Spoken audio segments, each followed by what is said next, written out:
¿Qué tal? ¿Cómo están ustedes? Muy buenas noches, bienvenidos a Estado Nacional este domingo.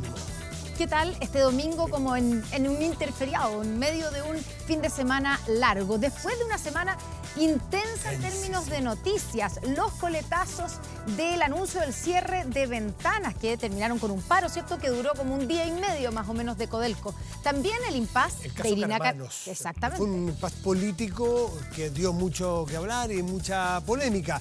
Hay encuestas también, día domingo se ha transformado en el día de las encuestas y estamos todos muy encima de lo que ocurre con la mirada del 4 de septiembre. Claro, en los últimos días de la convención. Y vamos a hablar también acerca del fenómeno de las encerronas, el aumento del número de encerronas, pero sobre todo el aumento de la participación de menores de edad en estos delitos. Bueno, estaremos con dos personas que en su labor profesional pública tienen que estar sobre estos temas permanentemente, desde distintas miradas.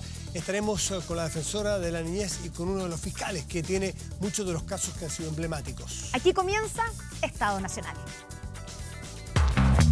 Una banda delictual conformada por adolescentes realizó 2 encerronas durante este jueves en la comuna de Cerrillos. Las policías están buscando incansablemente a los responsables y nosotros hemos dispuesto que el Centro de Apoyo a Víctimas se ponga en contacto con esta mujer. Creo que eran todos menores de edad, pero me fijé en uno porque era muy pequeño, 12 años, más de 13 años no creo. Se subió el niño, que habrá tenido como unos 12 años, 11 años, y me dicen que entregue todo, que entregue el auto, con garabato, con todo. Y es un caso doloroso para Chile que un niño de tan solo 11 años esté involucrado en una banda delictiva. Y obviamente, cómo no rechazar absolutamente a aquellos adultos que no tienen ningún pudor en involucrar a niños tan pequeños en procedimientos delictivos.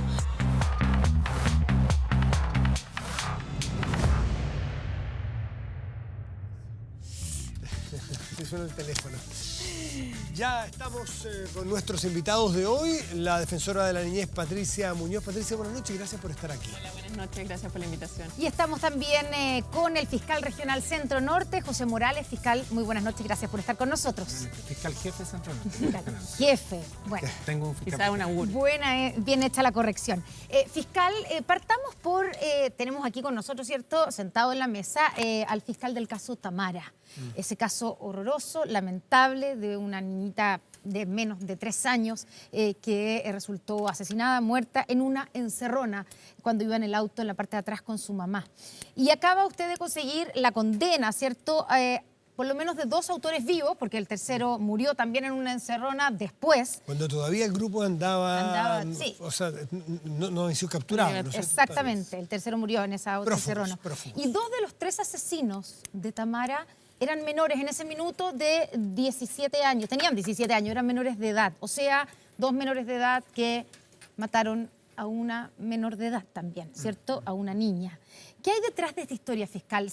¿Lograron ustedes aclarar la justicia sobre cómo mataron a Tamara? ¿Por qué le dispararon? Claro, bueno, en el caso de Tamara, de hecho, 2 de los autores tenían 17 años y el tercer autor tenía 18, por lo tanto, obviamente lo había cumplido hace un mes. Alan Gallardo, ¿no? Alan Por Gallardo. eso se sabe el nombre de él. Claro, los él otros tenía iniciales. 18 años, lo había cumplido en febrero y este homicidio fue el 28 de febrero, había cumplido los primeros días. O sea, adolescentes. Eran básicamente adolescentes, que tenían un historial delictual, habían sido condenados todos por delitos de la Ley de Responsabilidad Penal Adolescente, habían tenido una carrera criminal en ascenso, desde delitos, podríamos decirlo, de poca gravedad, como los hurtos, subiendo a robos por sorpresa, pero ya habían empezado a cometer delitos de mayor gravedad y ya ellos consideraban, lo que a nosotros obviamente nos llamó la atención, esto como su trabajo. Era la forma que se referían en los chats a lo que hacían. O sea, ¿no tenían conciencia a ratos del daño que ocurrieron o ni siquiera tenían un reproche de lo que estaban haciendo? ¿No tenían percepción de que era No, yo creo que lo grave es que lo habían normalizado y lo hacían parte de su diario y no solamente lo normalizaban ellos, sino lo que es más preocupante, su familia, en que aceptaban esta como, entre comillas, ocupación que tenían estos jóvenes.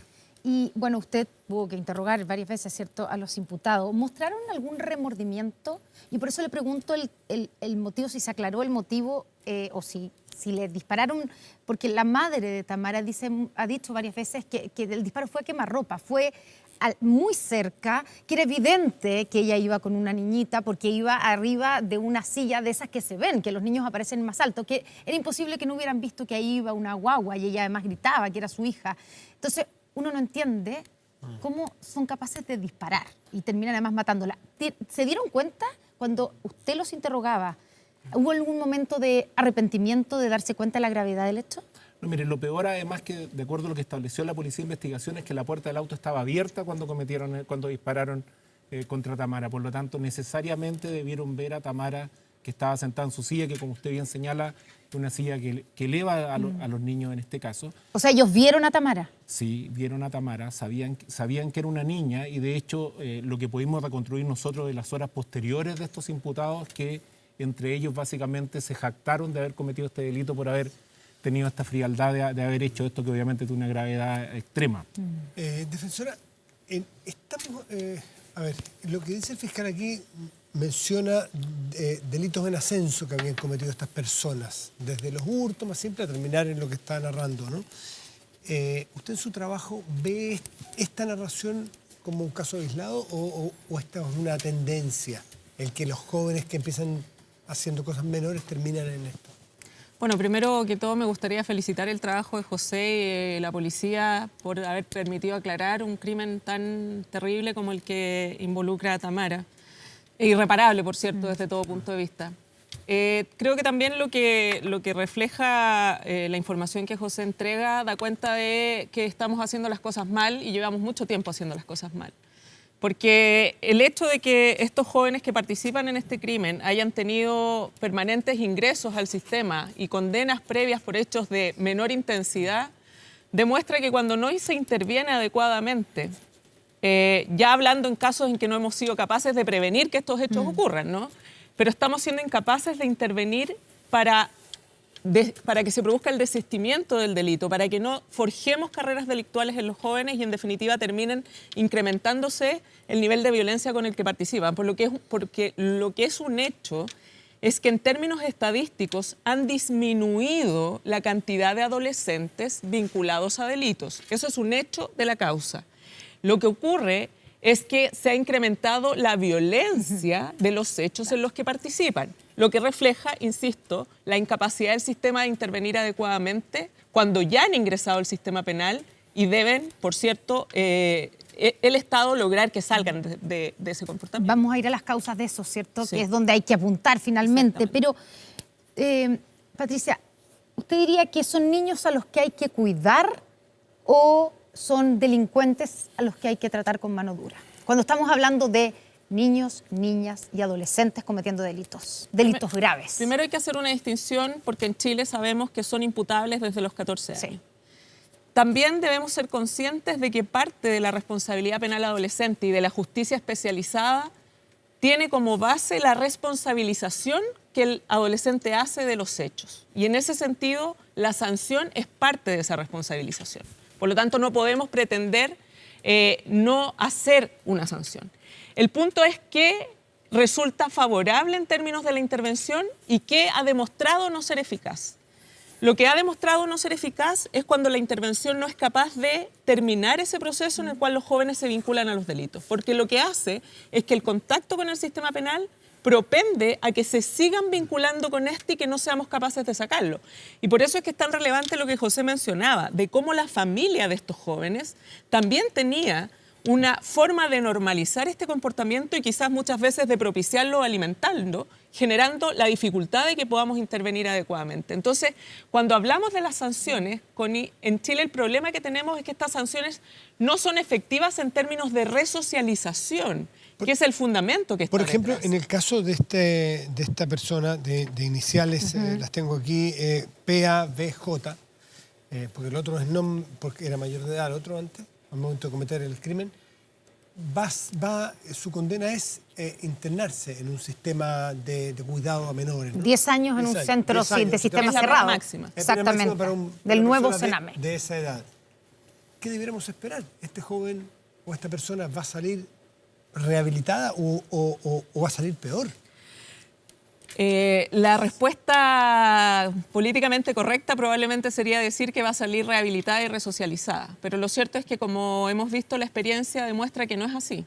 Y que desafortunadamente el cumplimiento de la pena de cárcel y el régimen cerrado, que es lo que se le ha impuesto a este condenado, no tiene como sinónimo necesariamente la resocialización, la integración de ese hecho delictivo en términos de responsabilización y, por lo tanto, lograr que a la salida de esa sanción este joven se reintegre a la sociedad.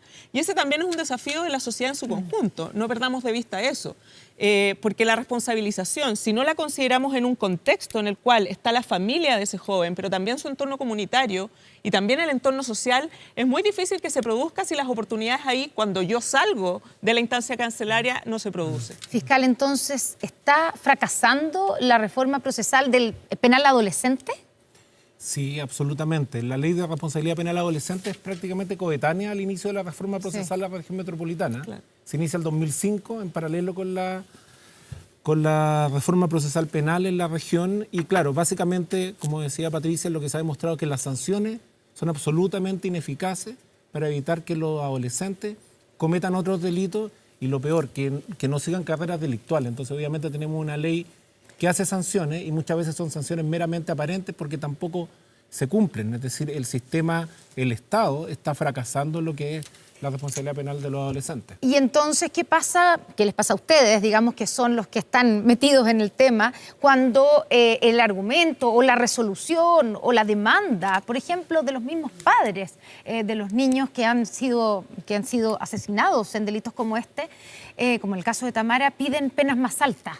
¿Ese es el camino? De hecho, la ley Tamara, que todavía, digamos, todavía está en trámite, apunta a eso, a aumentar las penas a casos como este. ¿Sirve de algo? Yo creo que las penas, aumentar las penas, yo creo que no sirve. De hecho, ya tenemos penas suficientemente altas para los delitos contra la propiedad, para el homicidio, tenemos penas bastante altas.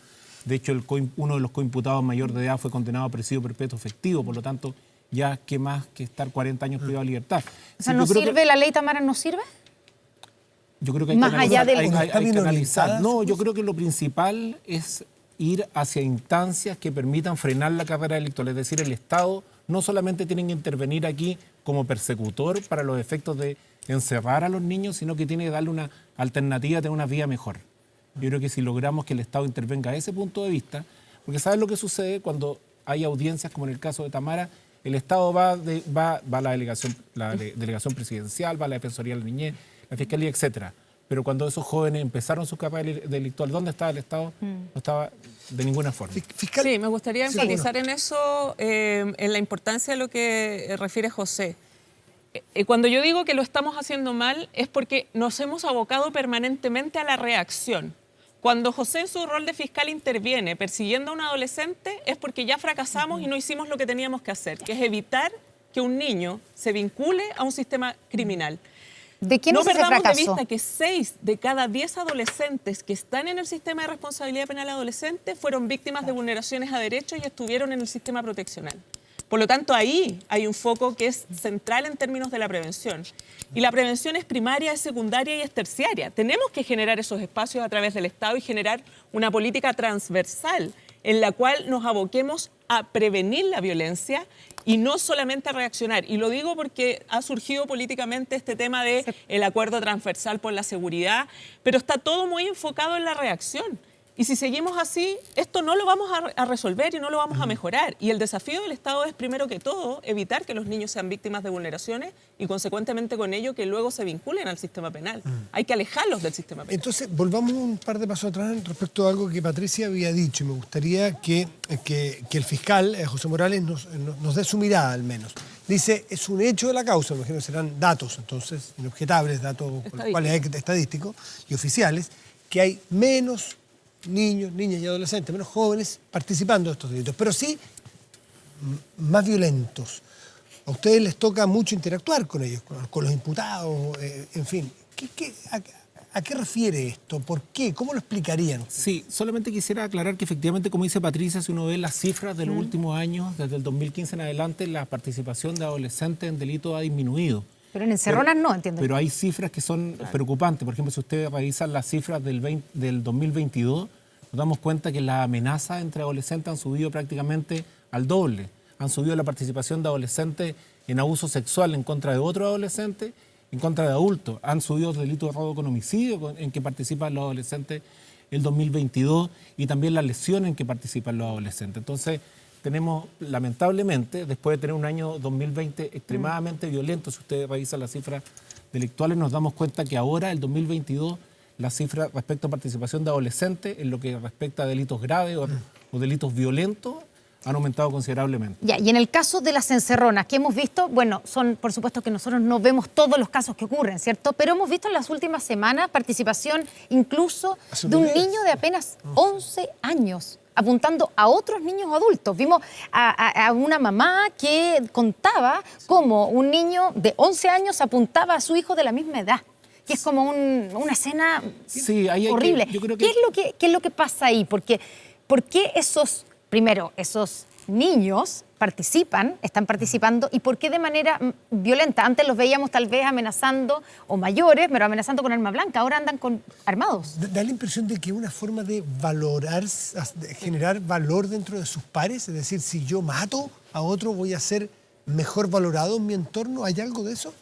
Bueno, obviamente hay una contracultura que dice relación con eso, es decir, con la valoración del ser más violento o utilizar armas de fuego. El arma de fuego básicamente en lo que son ciertos grupos de adolescentes implica el tener una posición porque es el que maneja el arma de fuego, que además es una herramienta que la utilizan para cometer delitos estas personas. Entonces obviamente nos encontramos actualmente con un problema en ese sentido y si uno escucha los testimonios de las personas que son víctimas de encerrona, refieren normalmente a la participación de jóvenes. Lamentablemente, si uno se va a la estadística, por ejemplo, salió un estudio de la Fiscalía Occidente esta semana de encerrona, esa dice que solamente el 8% de los detenidos de encerrona son menores de edad. Pero si uno se va a los testimonios de las personas, se da cuenta que la mayor parte son menores de edad. Le agrego un dato importante en ese estudio. Solo el 4% se logra identificar a los autores. O sea, de ese 4%, claro, la mayoría no son menores de edad, pero estamos hablando de una mayoría de encerronas donde no hay autores conocidos. No, en lo que es el ámbito en general de delitos violentos contra la propiedad, la posibilidad de descubrir a los autores es bastante baja. Eso es un tema que es un problema estructural del sistema. Digo, por lo tanto, con ese nivel de números, de cifras y de poca capacidad del sistema para, digamos, identificar a los autores, no podemos decir que participan, que la minoría son menores de edad. Por eso le hacía la diferencia, lo que son los testimonios de las víctimas y lo que son las cifras que uno puede contrastar. Defensora de la niñez Patricia Muñoz, ¿estamos perdiendo la batalla en el caso de los niños, niñas y adolescentes, los chicos más jóvenes que vemos en esto, que refieren a un valor social, a lo mejor algunos de ellos ser más violentos? Lamentablemente, si no tomamos decisiones como país que vayan a atacar lo que debemos atacar y seguimos en esta línea reactiva únicamente, que además no asegura ni siquiera una persecución penal efectiva, en la línea de que no se puede determinar en porcentajes muy altos la autoría, obviamente puede ser una batalla perdida y es el peor escenario. Estamos entrando en una dinámica país en la cual el narcotráfico está tomando un protagonismo desafortunadamente muy elevado.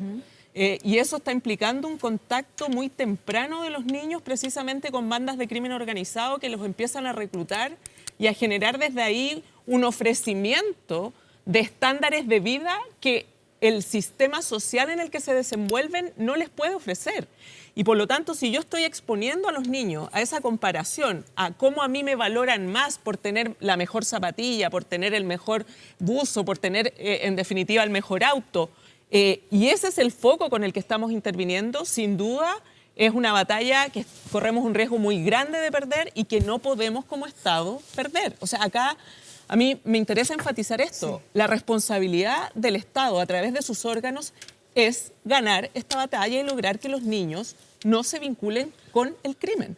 ¿Y la estamos perdiendo, esa batalla? Ese es el punto, que hoy día lo que reflejan las cifras y lo que da cuenta la incapacidad de atender a sus necesidades y de brindarles un espacio de atención y de protección efectiva implica necesariamente renunciar al deber del Estado de brindarles protección. Y en la autoridad, el gobierno, en este caso el gobierno actual, ¿está en el camino correcto en términos de las políticas públicas que está tomando para este tema en concreto? Yo creo que ¿O no le hemos tomado el peso? Yo creo que no lo suficiente. Creo que es importante hacer un énfasis rápido en relación a la necesidad de que el tema de la violencia sea un tema crítico a abordar de manera transversal y particularmente desde una óptica preventiva, ¿no?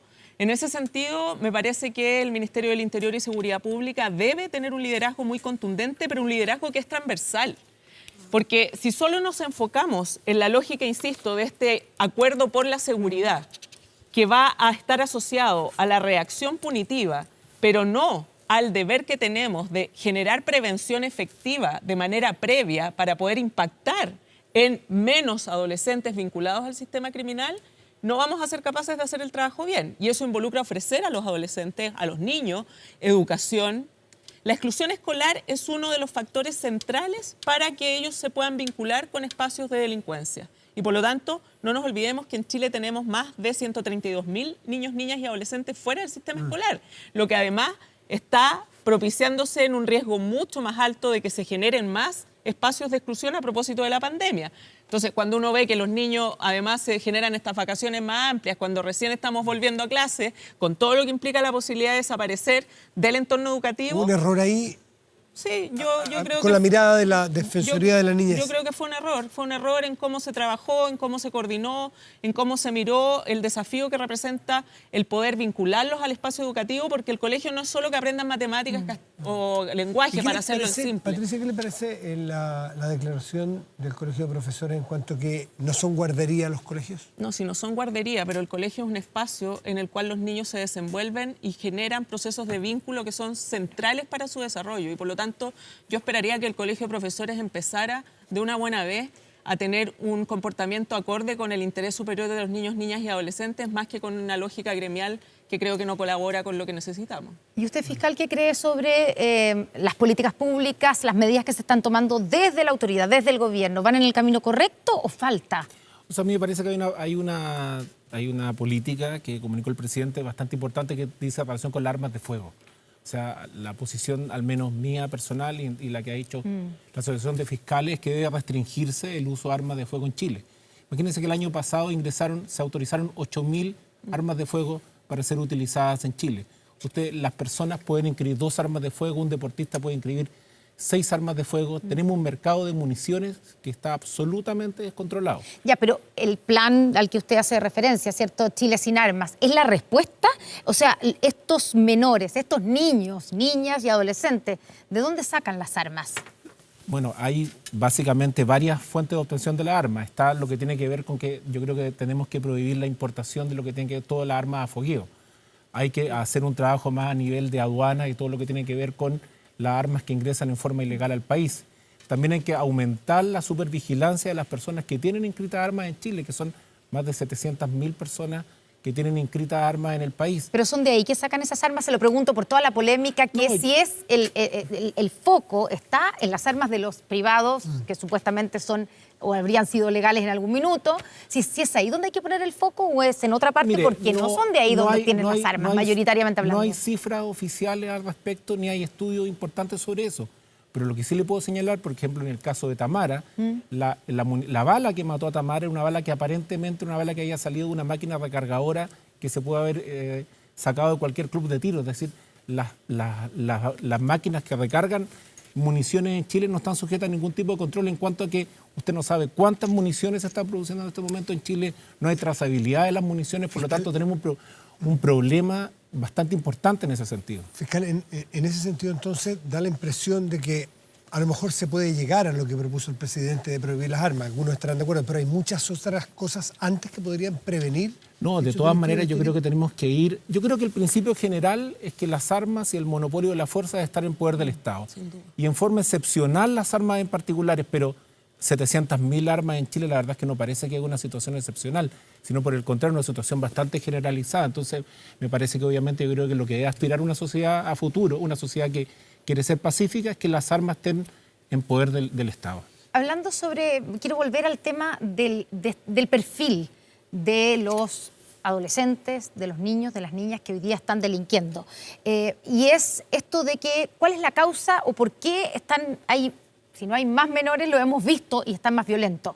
Porque una de las alternativas es que son utilizados por los adultos, ¿cierto? Porque algunos son inimputables y otros, los que son imputables, tienen penas menores. Pero también, y me lo escuchaba el otro día de otro fiscal de Occidente, que decía que la razón era, por ejemplo, esto de sacarse videos, de hacer tours delictuales, sacarse selfies, sacarse videos y subirlo a las redes sociales.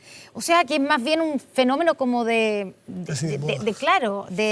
moda o digamos, de... Constituirse en referente. Exactamente, más que los estén utilizando. No, yo creo que hay de todo un poco. Si usted, por ejemplo, revisa los teléfonos de las personas que son detenidas, se encuentra, claro, con muchos videos donde le mandan a los amigos que obviamente que andan a exceso de velocidad en autos de lujo, pero también hay un mercado detrás de esto que compra los autos que estas personas roban y que los compran básicamente un auto robado, lo compran a los adolescentes en $1 millón. Y ese mercado secundario es el que los vende los autos en 7 millones, 8 millones, 9 millones de autos que obviamente en el mercado valen mucho más. Entonces, ese es un aspecto también que nosotros como Fiscalía estamos interesados en poder desbaratar, es decir, los mercados donde se reducen los autos que se roban en las encerronas. Y ahí, si me permiten, relevar algo importante que hizo el Congreso Nacional, que es generar un agravante especial en relación a los adultos que cometen delitos con niños, niñas, adolescentes. Y ya no es necesario que el fiscal pruebe que hay una utilización en el sentido que planteaba Connie, ¿no? De que lo usó sin que el adolescente haya tenido algún interés en la participación, sino que basta con que un adulto participe en el delito con un niño o un adolescente para que la pena no se aplique en el mínimo, en el caso de que se trate de adolescentes entre 14 y 18, pero cuando participan con un niño menor de 14 años, la pena se aumenta en un grado. Y ahí hay un gran desafío para los fiscales y las fiscales del país en orden a que esta norma se aplique efectivamente cuando se detiene a adultos, de manera tal de que el mensaje desde la persecución penal sea muy claro a agravar las sanciones cuando se trata de adultos que delinquen con niños, niñas. O sea, ¿sirven esos cambios legales?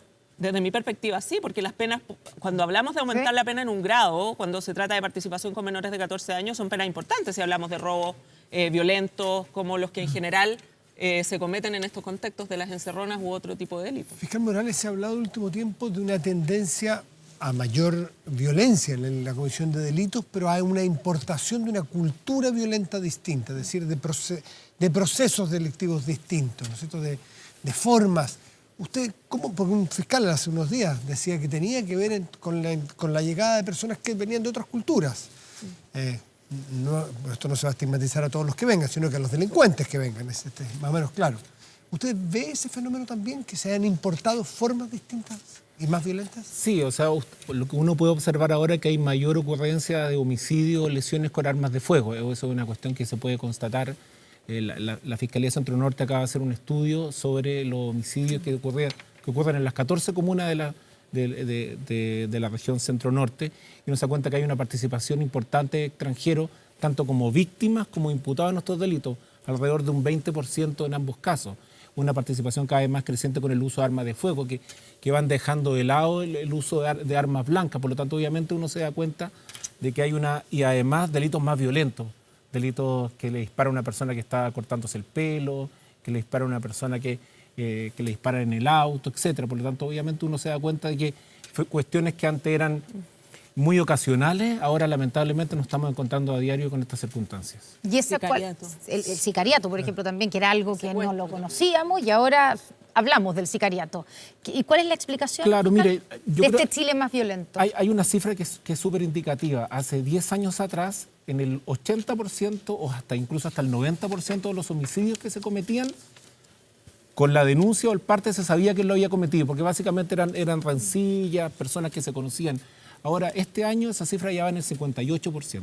Es decir, tenemos una cifra que uno la podría vincular a sicariato, a encargo, etcétera, donde se cometen estos delitos, y eso obviamente dificulta la acción policial y y son mucho más graves porque son más peligrosos los que cometen estos hechos. Ahora, cuando hemos visto las detenciones o también incluso las formalizaciones de los niños, niñas y adolescentes, sobre todo, de los jóvenes que han participado y que los logran atrapar en estos delitos, muchas veces tienen un prontuario que claro, que no se condice con la edad que tienen, o sea, realmente que habla de una carrera delictual. Y ahí la pregunta es, ¿hay una puerta giratoria para los delincuentes juveniles o para los jóvenes que cometen delitos? No, lo que pasa es que el sistema... O sea, entran y salen así Lo que nomás. pasa es que el sistema lo que pretende es que solamente excepcionalmente los adolescentes tengan que estar privados de libertad. Entonces quizás hay muchos delitos que son de carácter menor, donde los adolescentes obviamente no pueden ser privados de libertad. Pero ahí es donde decía Patricia, por ejemplo, que el Estado debería intervenir de otra forma, de una forma distinta, que no es propiamente el trabajo que debe hacer la Fiscalía para los efectos de impedir que estos jóvenes después cometan delitos de mayor gravedad, que en definitiva los van a terminar transformando en sujetos que van a entrar y salir de la cárcel por toda su vida. Ya, ¿pero hay puertas giratorias? No, no le diría que ocupando ese concepto que tantas veces se ha señalado. ¿Patricia? Sí.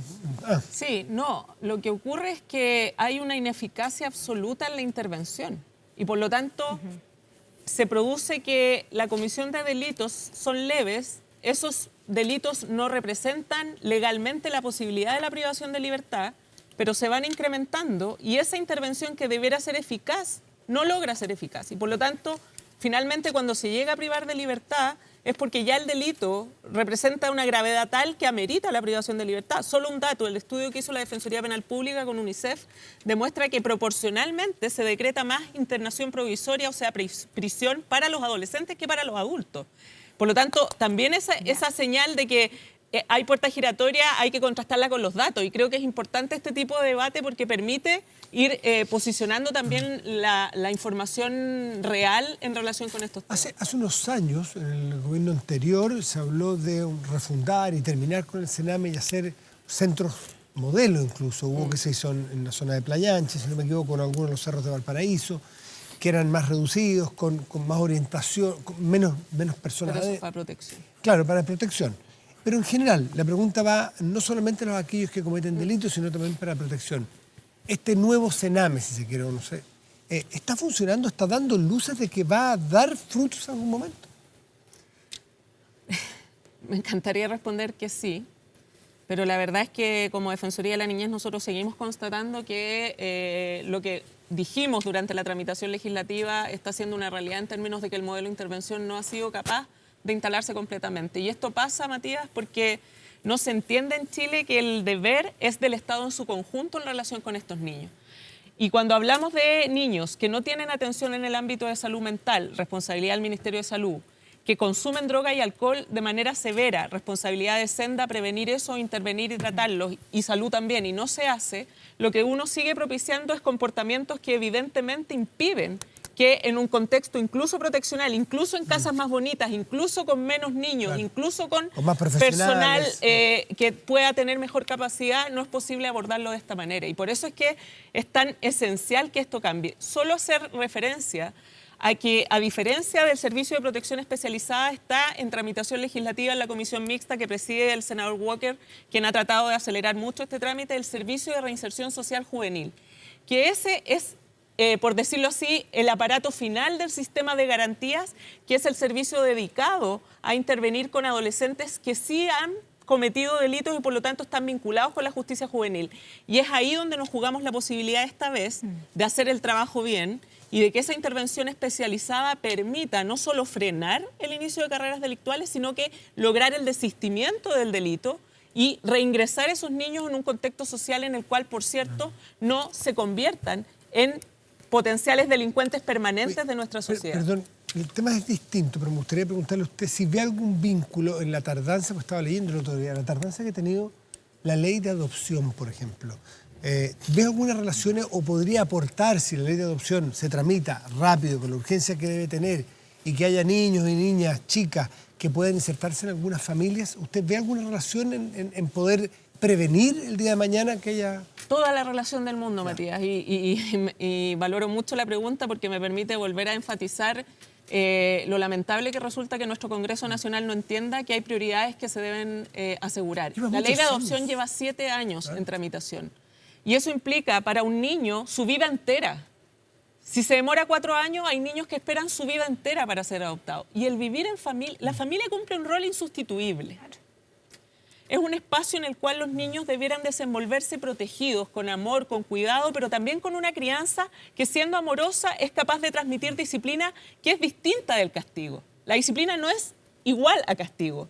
Pero si no somos capaces de brindarles eso en los espacios familiares, si como país tampoco somos capaces de entregarle herramientas a las familias, ustedes son papás, y me imagino que enfrentan dificultades con sus hijos. Imagínense en familias en las que tienen mayores dificultades desde un montón de puntos de vista. Es mucho más difícil ese proceso de crianza. Por eso es que cuando yo hablo de prevención y de la responsabilidad del Estado que tiene en prevención, es ahí donde tenemos que jugarnos la posibilidad de que el país cambie. Si seguimos con esta línea en que la persecución es lo único relevante, que por cierto lo es, porque los delitos se tienen que perseguir y la impunidad no puede campear, lo relevante está acá. Solo quiero agregar un dato. Hay un programa de la Subsecretaría de Prevención del Delito que se llama Lazos, que tiene terapia multisistémica para niños que están en alto riesgo de vinculación delictual. Ese es un programa que ha sido evaluado, es un programa que tiene una metodología probada. ¿Saben en cuántas comunas está? En 50 de las 346 del país. Ahí es donde tenemos que poner los recursos, de manera tal de impactar en aquellos de bajo riesgo a través de terapias que implican la atención con la familia. Medio riesgo, la posibilidad de potenciar el trabajo de crianza y de habilidades parentales. Y en alto riesgo, una terapia multisistémica que aborda todo un conjunto, no solo en el entorno familiar, sino que también social. Por favor, hagamos el trabajo bien. Si seguimos haciendo más de lo mismo, es obvio que los resultados van a seguir siendo los que estamos viendo y no estamos en condiciones de seguir incrementando la violencia. Muy por el contrario, y es un desafío que nos corresponde a todos, particularmente a quienes tenemos roles de autoridad. Para terminar, fiscal Morales, usted hablaba del estudio sobre las encerronas, ¿cierto?, que acaban de hacer en la Fiscalía Occidente desde el 2020 a la fecha. La principal conclusión es que hay una masificación territorial, o sea, se ha expandido los lugares, ya no son solamente en las autopistas urbanas. De hecho, hay 5 comunas de las 52 que hay en la región metropolitana que no han sufrido una encerrona. Pero lo que llama la atención y que hacíamos alusión a esa cifra es que apenas el 4%, menos del 4%, el 3,6%, se logra identificar a los autores. ¿Qué es lo que está fallando para poder atrapar o identificar a quienes están detrás de este fenómeno? Yo creo que estamos fallando como sistema de persecución penal. Yo creo que lo que se requiere en este sentido, pero no solamente en este delito, sino mucho más, es un mejor trabajo de coordinación de la Fiscalía con las policías, mejorar los sistemas informáticos de la Fiscalía que permitan hacer análisis de toda la evidencia que se encuentra, muchos teléfonos que se encuentran a veces a los imputados, nadie los revisa, muchos teléfonos a veces que se encuentran en los autos quedan ahí botados. En el caso de Tamara, por ejemplo, los teléfonos que fueron encontrados en el asalto del Mall Alto Las Condes, que había participado uno de estos imputados, permitieron esclarecer gran parte del delito. Es decir, cuando la Fiscalía, cuando la policía efectivamente hace un análisis completo de las evidencias, se relacionan evidencias de un delito con otro delito, tenemos buenos resultados, pero lamentablemente eso no siempre es posible porque los recursos son escasos y además las policías a veces no tienen la capacidad en número ni pericial para los efectos de hacerse cargo de todos estos casos. ¿Han servido de algo las cámaras que se han instalado en las autopistas o no han servido de nada? Sí, lo que pasa es que las cámaras de la autopista no registran a las personas. Las cámaras de la autopista están hechas para registrar las patentes de los vehículos y con suerte se ve la persona. Con suerte se ven las personas, hasta no se les ven las caras, por supuesto. Por lo tanto, para los efectos de seguridad no sirven. Les queremos agradecer a los dos, a José Morales, que es fiscal, y a la defensora de la niñez, Patricia Muñoz, por estar esta noche tocando un tema tan... Quedaron tantos temas. Tantísimos temas, pero tener este espacio lo agradecemos a los dos. No, muchas gracias a ustedes porque precisamente hay que hablar de esto. Tal cual. Muchas gracias, buenas noches. Gracias. Y vamos a hablar con nuestro panel político, vamos a hablar sobre la semana política. Enumerábamos algunos de los hechos, los coletazos en el anuncio del cierre de la Fundición Ventanas, también el impasse de Irina Caramanos y los últimos días de la Convención Constitucional. Nosotros tenemos que seguir operando mientras la ley esté vigente. No es el cierre en forma apresurada, sino que lo que estamos diciendo es que estamos iniciando un proceso de cierre. La administración y los dirigentes sindicales convinieron establecer como principio de diálogo el cuidado de la salud, la protección del medio ambiente. Escuchar de verdad que hoy día van a existir aportes, ¿cierto?, para la división Ventana, nos permite entonces mirar con optimismo y nos mirar con esperanza. La federación nos dio vuelta a la espalda. Pantoja, eres un mentiroso. Si ellos se refieren a que están en desacuerdo de los cambios que se quieren hacer, la verdad es que queremos conversar con ellos precisamente esos cambios. Que ellos me digan qué es lo que pasa, si no, estamos todos con una incertidumbre, pues. Son 32 años que llevo trabajando y tengo 35 contratistas y 35 familias que no sé qué voy a hacer con ellos. El cierre de ventanas ya es una decisión tomada al menos por parte del gobierno. Esto tiene que ser habilitado por una ley, porque la ley hoy día mandata a fundir el mineral en Ventana. Vamos a seguir esforzándonos para que esta ley de verdad no prospere. No podemos poner o seguir poniendo en riesgo la salud de los niños y niñas de las comunidades.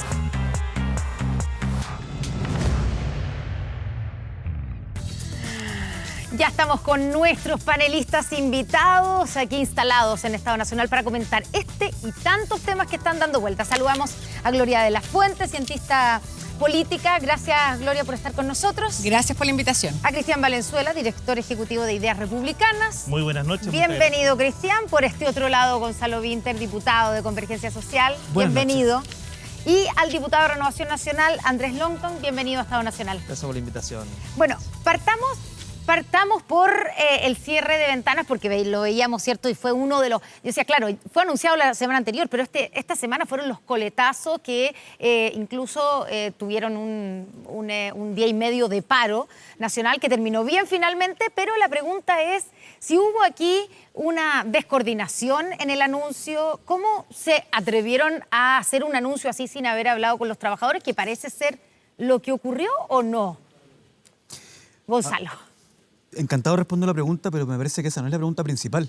¿Cuál es la pregunta principal? Aquí estamos ante una industria que evidentemente es contaminante, es altamente contaminante, en una zona extremadamente saturada. Es que parece que ahí hay coincidencia. La pregunta es cómo se hace. No hay coincidencia, no hay coincidencia. Porque cuando un gobierno toma la difícil y valiente decisión de avanzar, de respaldar la decisión del directorio de Codelco, ¿por qué es valiente y es difícil la decisión? Porque se van a encontrar con gente que lo va a criticar y gente que lo va a apoyar. Por lo tanto, en general, todo lo que se ha armado en torno a criticar la forma en que se ha cerrado, las supuestas discoordinaciones, digamos, lo que hacen es tapar y meter bajo la alfombra el hecho de que esto era fundamental y se ponen del lado de la crítica y por lo tanto se están poniendo del lado, a mi juicio, de la contaminación. Esto es una zona saturada donde había niños, donde había niños que estaban siendo intoxicados por una industria del Estado. Eso es simplemente inaceptable y la decisión es la correcta y eso es lo primero que hay que decir.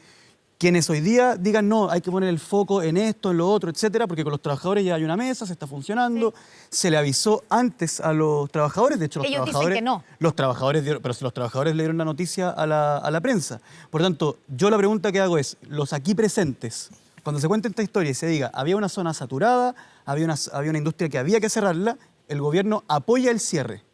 Los que vinieron a Estado Nacional ese domingo, ¿felicitaron al gobierno o le pusieron problemas por haberlo cerrado? Porque los que le pusieron problemas se van a poner del lado de la contaminación. Preguntémosle a Cristian Valenzuela. Sí. ¿Felicita al gobierno por la decisión o no? Yo creo que al parecer es una buena idea porque los datos de la decisión no los manejamos, los datos científicos no están sobre la mesa, pero es una idea muy mal implementada.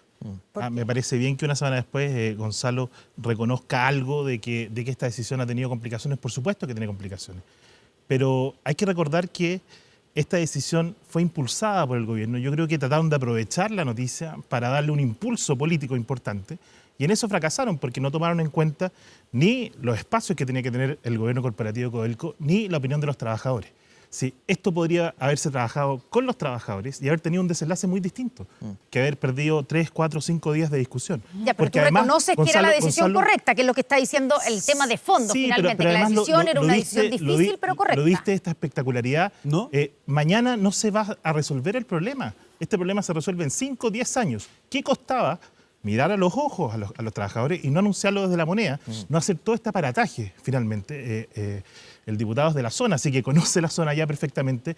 Aquí había que conversar previamente, comunicarle a las personas que esto iba a haber un plan, iba a tomar tiempo, iba a tener estas medidas de mitigación y no hacerlo desde un punto de prensa pomposo de la moneda. Y las descoordinaciones que Gonzalo dice que son supuestas, las evidenció la ministra acá en el programa la semana pasada, las evidenciaron durante la semana, que no estaban todos informados, que esta fue una decisión que tomaron principalmente el presidente de Codelco y el presidente de la República.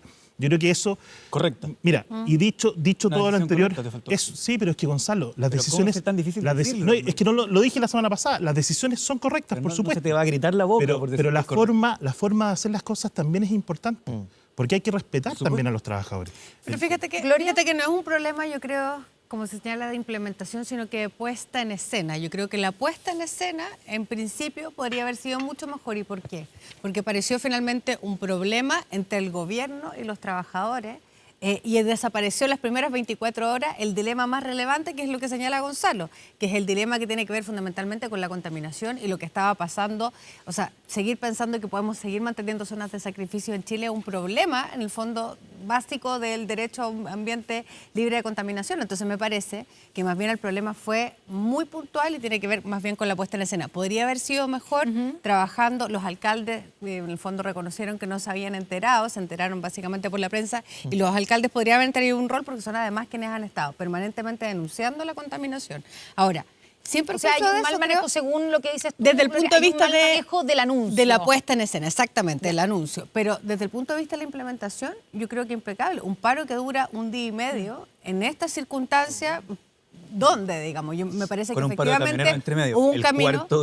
Claro, y hubo un camino de solución que ha quedado más en evidencia, ha quedado claro, en el fondo, que es un camino paulatino. El propio gobierno señaló que esto iba a demorar por lo menos 5 años, que requiere además un cambio legislativo. Por lo tanto, me parece que desde el punto de vista de la implementación se está caminando hacia el lado correcto. ¿Qué dice el diputado de la zona? Yo creo que fue mal implementado y mal ejecutado derechamente. ¿Pero la decisión es correcta? La decisión no hubiera sido correcta si se hubiera sociabilizado como corresponde con los actores que están afectados en la zona, medioambientalmente, que ha afectado la salud de las personas, pero también socialmente. Estamos hablando de cientos y miles de personas que de la noche a la mañana se enteran por cadena nacional que van a quedar cesantes o que van a quedar sin su fuente laboral, entendiendo además que las intoxicaciones y el daño a la salud de las personas, de los niños en este último tiempo, no solamente tienen que ver con el funcionamiento de Codelco Ventanas, tienen que ver también con todo el cordón industrial, empresas privadas, principalmente por falta de regulación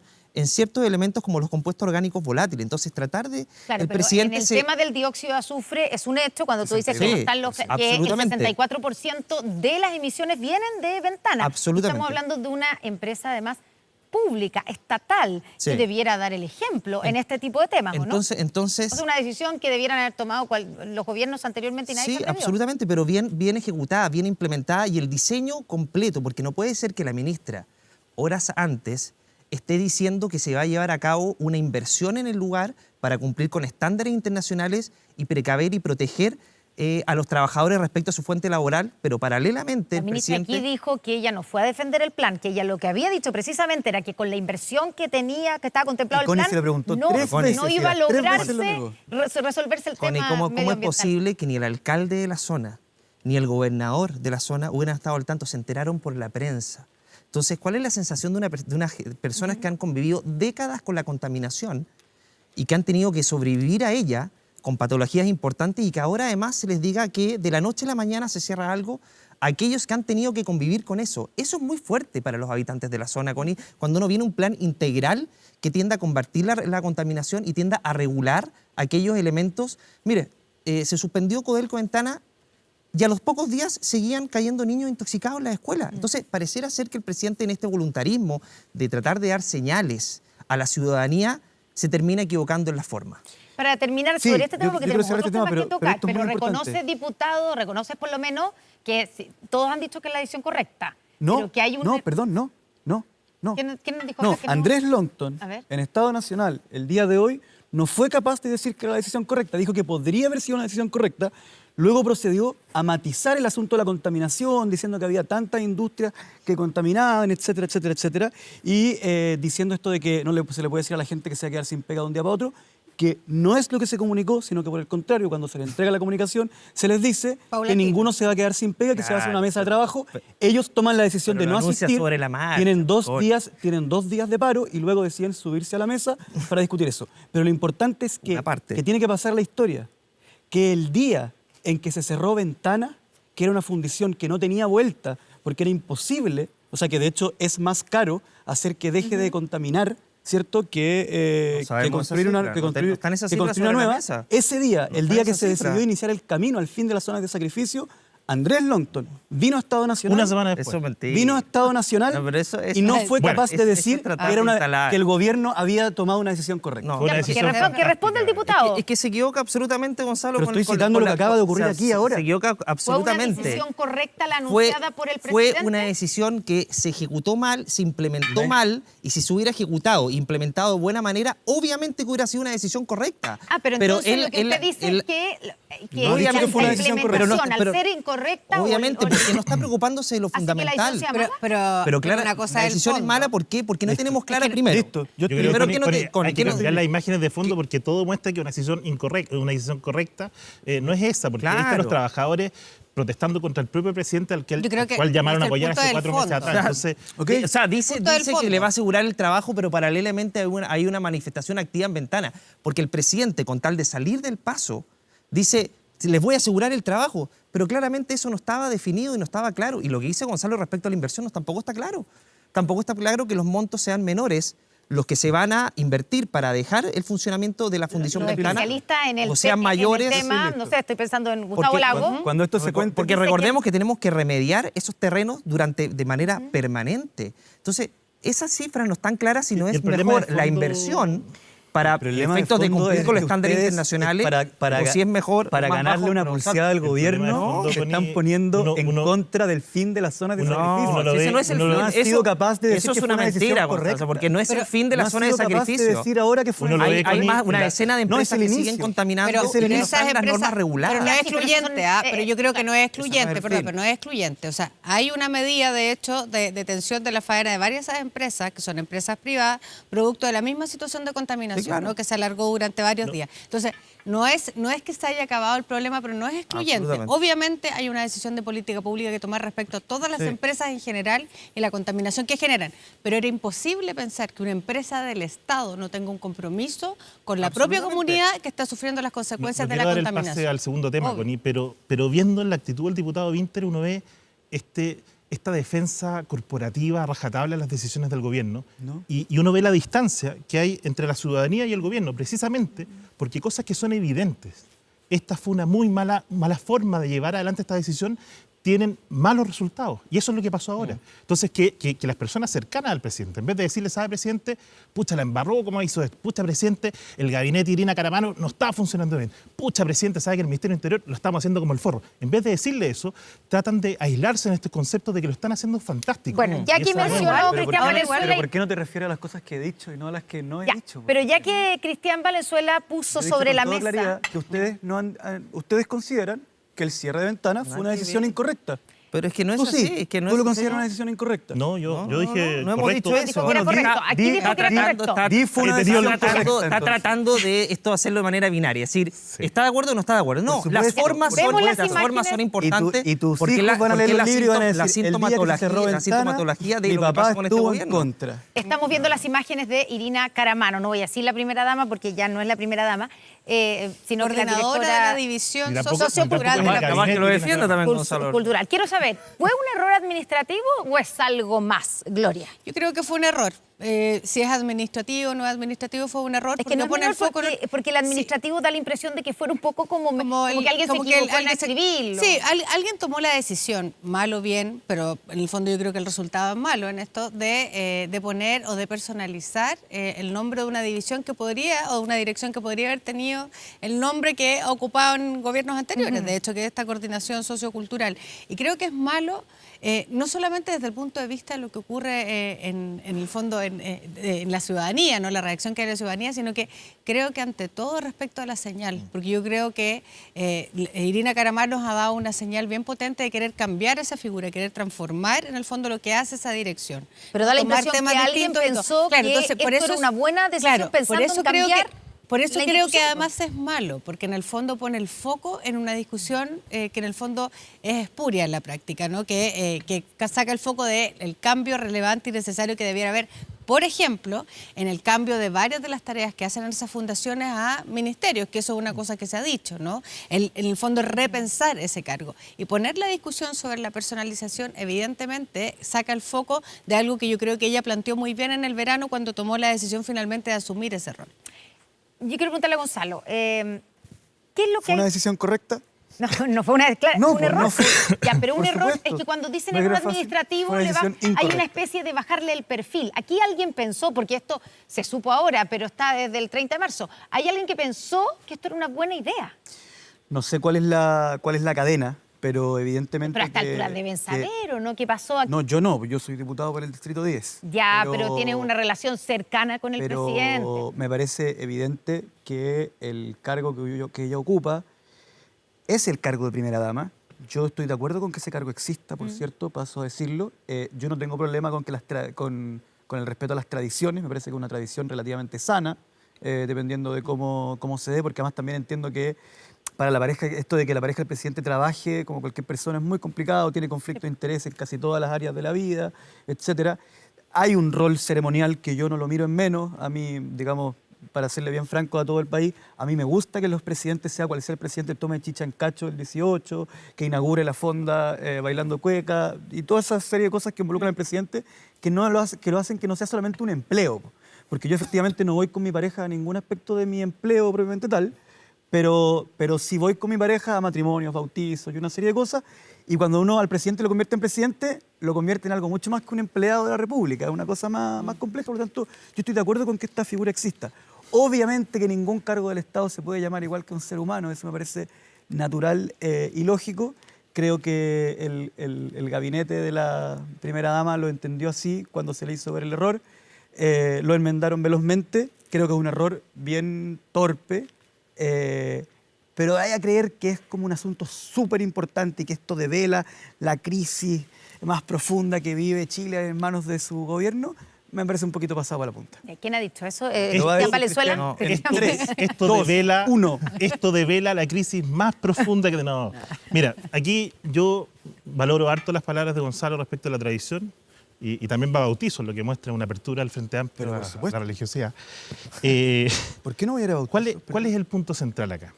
Las declaraciones del presidente de la República, don Gabriel Boric, hace un año atrás, cuando él afirmaba 3 objetivos respecto de este cargo. 1, abolir el cargo. Sí. 2, concursar las direcciones de las distintas fundaciones de la primera dama.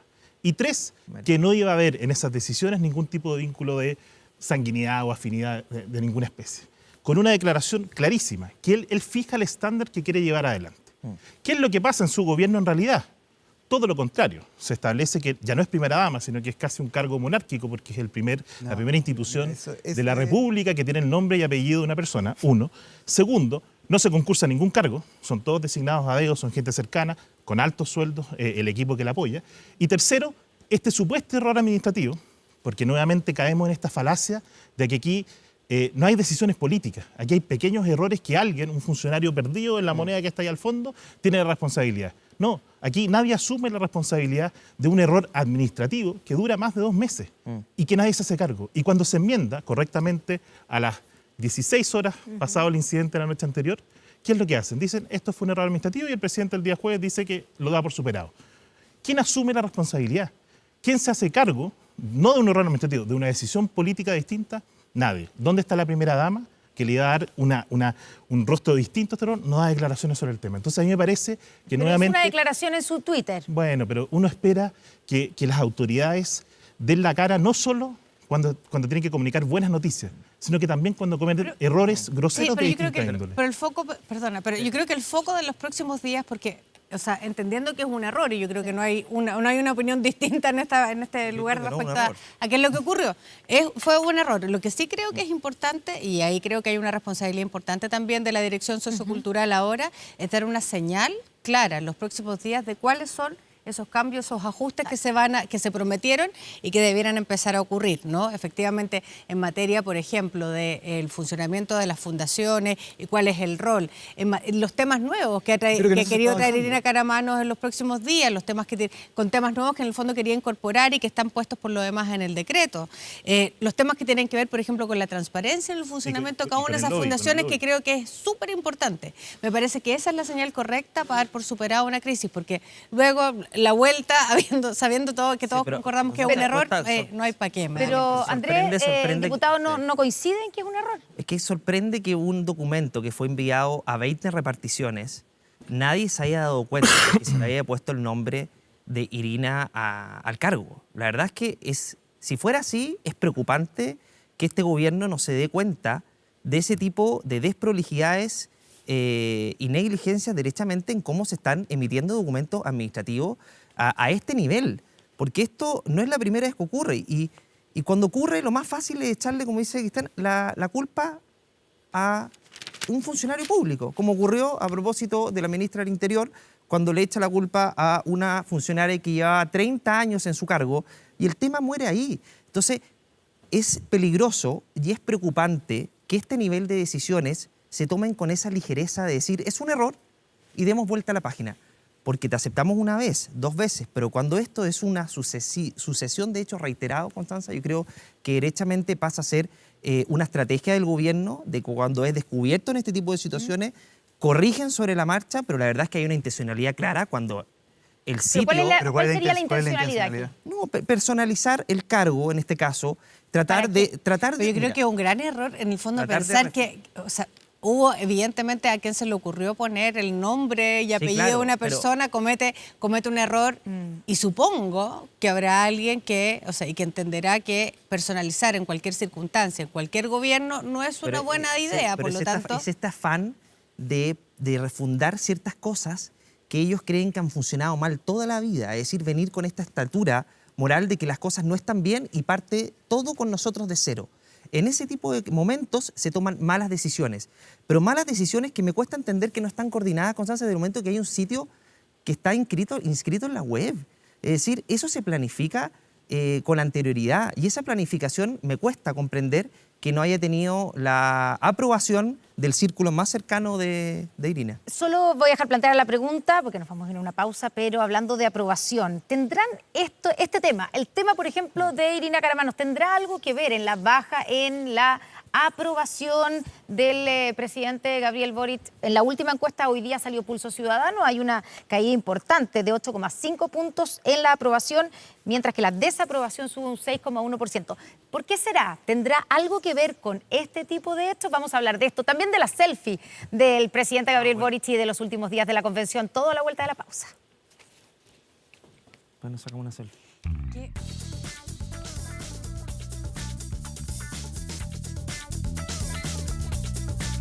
Estamos de vuelta aquí en Estado Nacional. Habíamos dejado la pregunta planteada. ¿Qué es lo que explica la baja en la aprobación del presidente Gabriel Boric? ¿Es este supuesto error administrativo, el impasse de Irina? ¿Tiene que ver con el anuncio del cierre de ventanas? ¿Tiene que ver con qué? Iba a decir Gonzalo, Cristian. Sí. A ver, yo primero creo que es un conjunto de factores que explica... Principalmente lo asocio a las temáticas. El tema de seguridad hoy día es uno de los temas principales, de las principales preocupaciones del país. En los últimos 4 días hemos tenido una serie de asesinatos brutales. En San Joaquín, un apuñalamiento. Anoche en Copiapó también murió un joven baleado en una discoteca. Yo creo que son hechos graves que se suman y se suman y se suman. Segundo, la economía. El dólar por las nubes, la UEF por las nubes, una situación muy precaria para mucha gente que le ha aumentado el costo de la vida. Y eso sumado a una serie de errores en distintas áreas del gobierno que dan cuenta de cierta incompetencia, a mi juicio, y mucha inexperiencia, que yo creo que tienen que ser corregidos. Y por eso creo yo que el cambio de gabinete es indispensable a esta altura, si es que el gobierno, no soy yo quien para dar consejos, ni creo que me escuchen mucho, pero quiere darle una vuelta de tuerca a esto porque claramente al atar el gobierno su popularidad a el resultado del plebiscito constitucional lo tiene por los suelos. Yo voy a dar dos... Cuando tú dices cambio de gabinete, ¿de qué estás hablando? Es que un segundo, quiero dos fechas nomás, muy importantes. Sí. 13 de marzo del 2015, Michelle Bachelet llega al 58% de desaprobación en la CADEM, casi un año después de asumir el gobierno. 14 de junio del 2019, un año y medio después de asumir el gobierno, Sebastián Piñera llega al 59% de desaprobación. Que hoy día el presidente Boric, en la CADEM, llegue al 59% de desaprobación, demuestra una caída, un desplome absoluto que los tiene que hacer reflexionar. Cambio de gabinete, por lo pronto, interior, porque si bien la ministra ha tratado de enmendar en los últimos días, al no dar tantas declaraciones y no cometer tantas chambonadas, el problema de la seguridad está desbordado. Y ella no lo está asumiendo en propiedad. Creo que en materia de salud hemos tenido un resurgimiento de pandemia y crisis respiratorias que hablan de una pésima comunicación de riesgo del Ministerio de Salud. Y adicionalmente el Ministerio de Desarrollo Social, la ministra Vega desapareció de los medios después de una serie de errores. Entonces, y finalmente el ministro Sexpress, Giorgio Jackson, creo que un ministro que durante un mes, que salía en la nota del DF la semana pasada, no va al Senado, que los senadores oficialistas se agarran con él permanentemente, no hay un trabajo, y yo creo que el diputado Winter perfectamente sería un gran representante del ministro Jackson en ese ministerio, y lo propongo desde hoy día como un candidato oficial al ministerio. ¿Cambio de gabinete? No, yo no he escuchado de cambio de gabinete más que en las palabras de Cristian Valenzuela. Sé que se le tiene en alta estima su opinión en La Moneda, pero no sé si de una manera tan determinante como para hacer el cambio de gabinete únicamente porque Cristian Valenzuela lo recomienda. ¿Pero podría servirle para este momento del gobierno? No, yo creo que por el contrario, se están afiatando los equipos. No creo en la teoría de Cristian de que hay una linealidad de cuándo es aceptable o inaceptable una determinada baja o alza en la aprobación. ¿Y qué explica la baja? Por el contrario, creo que pero sobre el tema del cambio de gabinete, yo creo que este gobierno tiene una particularidad que nadie podría negarla, que es el tema de que no haya coalición de gobierno propiamente tal, o que haya dos coaliciones, pero que si hay dos coaliciones de gobierno, significa que si uno lo dice en singular, no existe coalición de gobierno propiamente tal. Pensé que iba a decir que nadie asume la responsabilidad. Y eso ha significado que afiatar los equipos ha sido un tema muy, muy complejo. Y al mismo tiempo yo creo que hay algo que Cristian llama inexperiencia, pero yo diría que efectivamente entró una serie de personas que tienen una visión que es muy distinta sobre cómo hacer las cosas con respecto a cómo se han hecho durante mucho tiempo.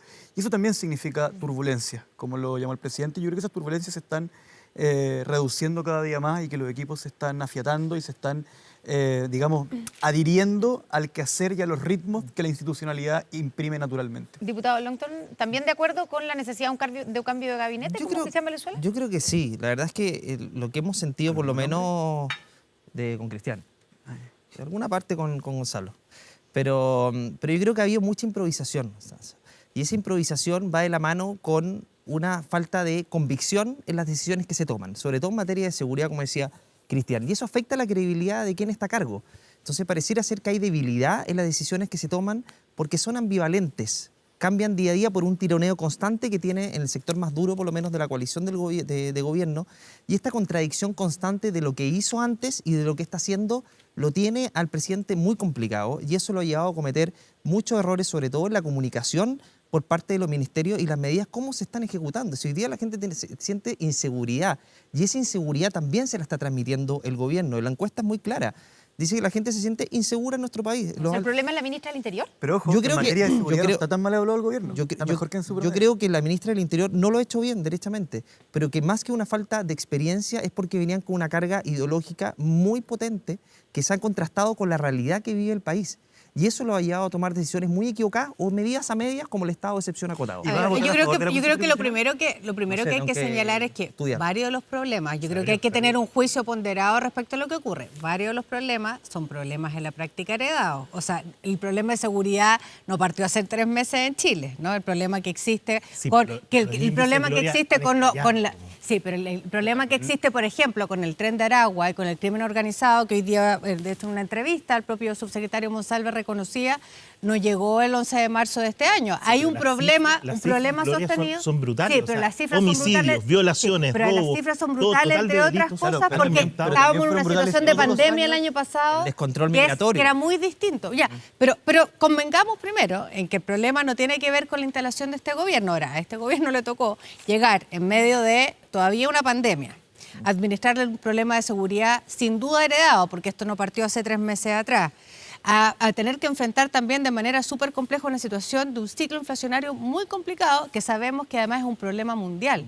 Entonces, obviamente, las circunstancias en que este gobierno tiene esta baja en la aprobación, enfrenta circunstancias también complicadas. Ahora, sí creo que es muy importante entender que los 100 días de esa luna de miel se acaban y se acaban rápido por la misma razón. Y por lo tanto, si el presidente tiene que tomar una decisión en torno a hacer cambios y señales en el fondo en el equipo que permita y que le permita gobernar con mayor tranquilidad, más aún pensando que estamos frente a un ciclo o un proceso constituyente que en el fondo tiene que definirse en el mes de septiembre y que requiere esto de paz social, bueno, debiera hacerse, digamos. ¿Debiera hacerse ahora el cambio de gabinete? Mi impresión es que debiera hacerse en el momento en que el presidente decida que ocurra. Y lo que pasa es lo siguiente, uno supone, y uno suponía haciendo el análisis, digamos, que en el mes de septiembre va a haber necesariamente un giro, cual sea que sea el resultado del plebiscito. Entonces uno supone que en septiembre eso era absolutamente necesario, ¿no? Pero el gobierno también tiene que dar una señal. Ahora, adelantar eso y 2 o 3 meses después volver a hacer un cambio es complejo. Entonces creo que la decisión es complicada, pero es evidente que hay que dar señales a lo menos de que se ha aprendido, que se pueden corregir los errores. Y yo solo para terminar con Se nos dos acaba cosas el diría. tiempo, Gloria. Sí, pero el ministro Marcel, que está muy bien evaluado, el subsecretario Monsalve, que está muy bien evaluado, son también una manera o muestran una manera de hacer las cosas de manera adecuada. Toma el gobierno. Gloria de la Fuente, Cristian todo el tema de la Valenzuela, Andrés Longton No respondió Gonzalo Vinter y si Gonzalo aceptaba el Vinter. cargo o no aceptaba el cargo. No, yo creo que el ministro las expresa. Muchas gracias por venir esta noche. Nos vamos a la pausa y ya estamos de vuelta con Nos tomamos la selfie entre nosotros.